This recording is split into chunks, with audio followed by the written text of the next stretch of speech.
5 প্রজন্মের মার্কেটিং। গড় আয় বৃদ্ধির কারণে পৃথিবীর ইতিহাসে এই প্রথম 5 প্রজন্ম একই সাথে বাস করেছে। শুধু বাস করাই নয়, 5 প্রজন্ম একসাথে কাজও করছে। প্রযুক্তিকে কাজে লাগিয়ে 10 থেকে 12 বছরে অনেক বাচ্চারাও মিলিয়নার হয়ে যাচ্ছে।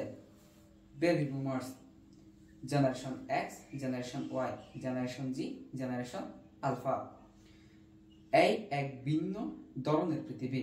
বিদ্যুৎ না দেখে কফি হারিকেনে আলোয় পড়ালেখা করার প্রজন্ম যেমন আছে, তেমনি আইওটি ব্যবহার করে দূর থেকে ঘরের লাইট ফ্যান অফ করার প্রজন্ম একই সাথে বুড়ো হচ্ছে। আধুনিকতার সাথে তাল মিলিয়ে তাই বদলে যাচ্ছে মার্কেটিং এর ধরন ও কৌশল। আমরা তৃতীয় বই বিজনেস ব্লুপ্রিন্ট মার্কেটিং এ বিভিন্ন এরা বা মতবাদগুলো নিয়ে কথা বলেছিলাম। আজকে আলোচনা করব 5 জেনারেশন মার্কেটিং এর বিবর্তন নিয়ে। Stars generation marketing.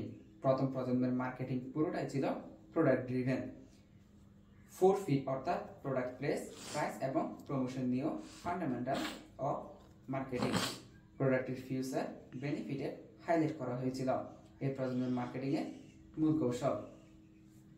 Second generation, দ্বিতীয় প্রজন্মের মার্কেটিং কাস্টমার ড্রিভেন।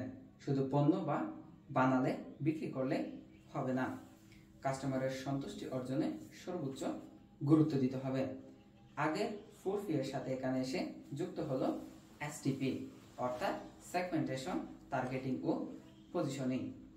নির্দিষ্ট করে জানতে হবে কারা আপনার কাস্টমার আর কারা নয়। সবাই আপনার পণ্য কিনবে না, আপনাকে আগে ঠিক করতে হবে কারা আপনার পণ্য কিনবে। জুতা সবারই দরকার, কিন্তু কেউ চাই টেকসই, কেউ কমফোর্ট, কেউ স্টাইলিশ ডিজাইন, আবার কেউ চাই প্রিমিয়াম ফিল। কারো বাজেট 1000